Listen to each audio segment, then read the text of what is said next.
আসসালামু আলাইকুম ব্যারিস্টার হাসান। ওয়ালাইকুম আসসালাম। আমরা জানি যে যারা স্কিল ওয়ার্কার ভিসা থাকে তারা আইএলএর জন্য অ্যাপ্লিকেশন করতে পারে। সেক্ষেত্রে কি তাদের এখনো 5 বছর অপেক্ষা করলে হবে নাকি 10 বছরের জন্য অপেক্ষা করতে হবে, এবং কি কি শর্ত পূরণ করলে সে আইএলএর পেতে পারে?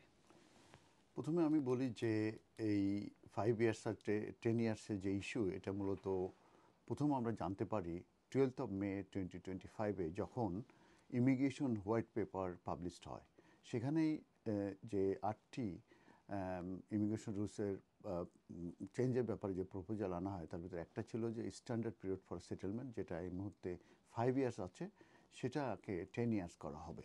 তবে এটাও বলা হয়েছে যে এই যে 10 ইয়ার্স হবে কিনা এটার উপরে একটি কনসালটেশন হবে এন্ড অফ দিস ইয়ার, তারপরে তারা মূলত ডিসিশন নেবে। অতএব আমি বলবো যে আমি আজকে যে ভিডিওটা দিচ্ছি, এই মুহূর্তে এই স্ট্যান্ডার্ড পিরিয়ড ফর সেটেলমেন্ট এটা 5 ইয়ার্সই আছে, এটার কোনো পরিবর্তন হয়নি, এবং যেটা বলছে যে কনসালটেশনের পরে মূলত তারা ডিসিশন নেবে। এবার আমি বলবো যে যখন সেটেলমেন্টের অ্যাপ্লিকেশন করবে, সে ব্যাপারে 22 জুলাই 2025-এ যে পরিবর্তনগুলো আসছে সেইগুলো নিয়ে আমি আলোচনা করব। কী কী ডকুমেন্ট দিতে হবে এবং সেক্ষেত্রে তাদের কী কী করণীয় আছে তাদের এই সেটেলমেন্ট অ্যাপ্লিকেশনটা সাকসেস হতে। প্রথমে আমি আসি যে যখনই এই সেটেলমেন্ট অ্যাপ্লিকেশনটা করতে হবে, সেটা কিন্তু অনলাইনে অ্যাপ্লিকেশন করতে হবে এবং একটা ফিস জমা দিতে হবে এবং সমস্ত ডকুমেন্টগুলো কিন্তু আপলোড করতে হবে। এবং তারপরে একটি বায়োমেট্রিকের ডেট নিতে হবে এবং সেখানে যে বায়োমেট্রিক দেওয়ার পরে মূলত এটা কেস ওয়ার্কারের কাছে অ্যালোকেশন হবে। তখন কেস ওয়ার্কার মূলত দেখবে যে অ্যাপ্লিকেশন ফর্ম সহ যে সাপোর্টিং ডকুমেন্ট আছে সেগুলো সে স্ক্রুটিনাইজ করে তারপরে একটি ডিসিশন নেবে। তো যখন কেস ওয়ার্কারের কাছে যাবে, তখন কেস ওয়ার্কার কিন্তু এখানে কথাটা বলা হয়েছে, সেটা হচ্ছে যে তাদেরকে লাস্ট 12 মান্থে ফ্রম ডেট অফ অ্যাপ্লিকেশন থেকে প্রিসিডিং 12 মান্থস তাদেরকে কিন্তু অটোমেটিক যে চেক করার যে ফ্যাসিলিটি আছে, পেই রেকর্ড লাস্ট 12 মান্থের, এটা কিন্তু দে মাস্ট ডু দ্যাট। তার মানে কেউ যখন সেটেলমেন্ট অ্যাপ্লিকেশন করছে, ওই অ্যাপ্লিক্যান্টের যে 12 মান্থের যে পেই রেকর্ড আছে, সে ট্যাক্স দিয়েছে কিনা, এনআই কন্ট্রিবিউশন করেছে কিনা, এটা কিন্তু পেইতে, এইচএমআরসির পেইতে এটা কিন্তু পাওয়া যাবে।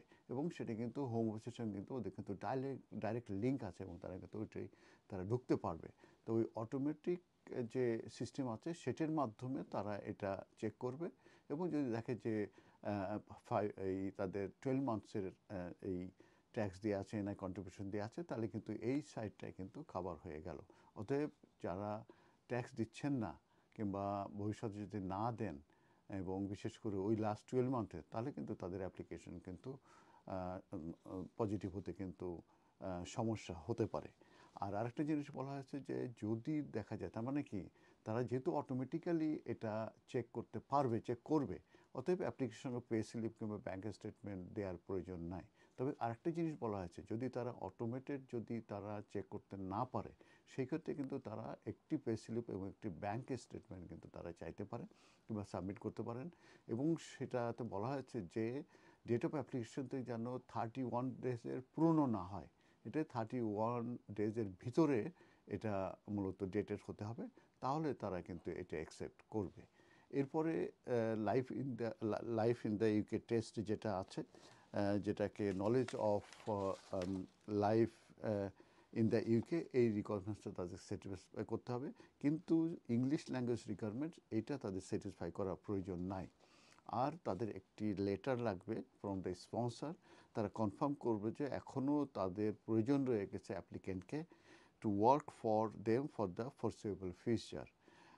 এরপরে সেই মুহূর্তে যে মিনিমাম যে স্যালারি থাকবে, সেটা কিন্তু তাদেরকে পেড করতে হবে, দ্যাট মিনস অ্যাটলিস্ট ওই সময়ে। আর যেটা বলা হয়েছে যে তাদের কিন্তু কোনো নতুন কজ অ্যাসাইন করা প্রয়োজন নাই, কিন্তু সেই মুহূর্তে অবশ্যই ওই যে স্পন্সর, তাদের স্পন্সর লাইসেন্স কিন্তু সেখানে এক্সিস্ট করতে হবে। তো লেটারের কথা যেটা বলা হয়েছে, এটা ইমেলের মাধ্যমে কিংবা লেটার হেডে দিলেই হবে।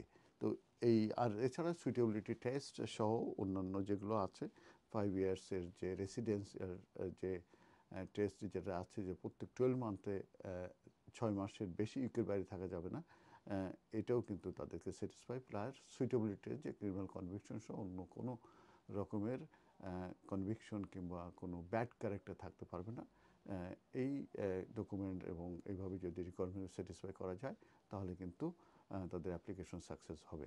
আমরা এমকে হাসান সলিসিটর এই ব্যাপারে আমরা সার্ভিসে থাকি। আপনাদের কোনো হেল্প লাগলে 0207 426 0858-এ কল করে অ্যাপয়েন্টমেন্ট নিয়ে আপনারা অ্যাডভাইস নিতে পারেন। ধন্যবাদ।